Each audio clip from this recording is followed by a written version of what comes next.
Victor Adatiba with ScrumLife.com, back with our What is Scrum book club, where we discuss and demystify Scrum for the masses. This episode is sponsored by Mansa Tech Training Academy. Link in the description. Don't forget to like, comment, and subscribe. Today, we're reading another excerpt from the book, 97 Things Every Scrum Practitioner Should Know, Collective Wisdom from the Experts, edited by Gunther Verheyen. Page 46. Mind your outcomes. Pay attention to value. Jeff Patton. Focus on outcome. Think of a product you use, one you tell others about. What makes that product good? Great, even. I'm pretty sure you'll say things like, it's easy to use, it solves a problem, it's fun to use, or it makes money. Notice how the things you thought of are the benefits to you as a customer of the product, or maybe even the financial benefits to the company that funded the product. Notice how you didn't think delivered on time, or delivered under budget, or created happy stakeholders. That's because those aren't product success factors. They're project success factors. Being more product-centric means you'll need to focus on and measure what your customers and users do after you deliver them what you built. We hope they see it, try it, really use it, keep using it, and hopefully say good things about it. Those are the outcomes because they are what happens after you release. And if customers and users do those things, that usually results in some impact for the organization that paid for the product to be built. For example, return on investment, increase in market share, or cost savings for things built for internal use. Bad Scrum focuses on output. Well-intentioned people using Scrum can easily lose sight of outcome and impact. It's easy just to focus on the output in Scrum. We start each sprint by predicting how much potentially releasable software we can build. We fix the time to the length of a sprint. We fix the cost to the number of team members on our team. And then we ask the team itself to fix scope by promising what they will deliver in the sprint. We talk every day about the progress of building that stuff. At the end of every sprint, we review what was built, argue about whether it's really done, discuss if our velocity was what we expected, and maybe even get feedback from our stakeholders who usually aren't the people actually using the software.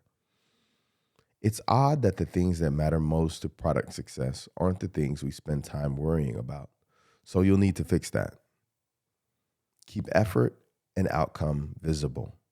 You might have noticed that it often takes several product backlog items to produce a feature or capability you can actually release. It's those actually releasable chunks we can measure outcomes on. So every time you release a chunk that users can use, stop and celebrate that. Discuss how long it actually took. Did it take days, weeks, months, quarters? Build a simple visualization that organizes them left to right by actual effort. Tag the features that took longer than expected and discuss why. Now the hard part.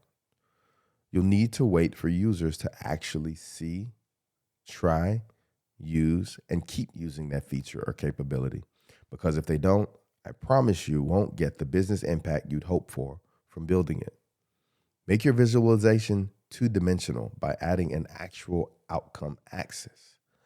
Items start in the don't know because you won't after you ship the first item.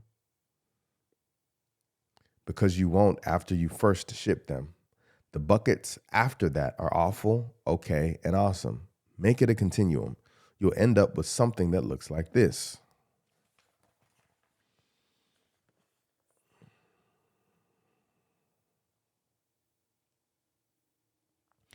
Every sprint review, discuss those features you shipped in prior sprints and what you know so far about their outcomes. Discuss whether you could or should make improvements to those features to improve outcomes. Really celebrate awesome outcomes because that's where the value really comes from. I think a lot of organizations get caught up in tracking metrics, right? Unplanned work, say do or plan to done, meaning how much did we plan to do this sprint, and then how much did we actually deliver in a percentage. Estimating capacity, velocity, all of these metrics that we look at that attempts to measure a team's outcome, and not enough times do we take time to really try to focus on and get feedback directly from the customers who we're developing these solutions from. I've seen a lot of organizations or teams attempt to invite those people using the software or the product to the sprint review so they can get direct feedback. I've seen people send out surveys and attempt to conduct research with the customers to see how pleased they are with the products that the team has been delivering. In every organization, the way you gather this feedback and the way you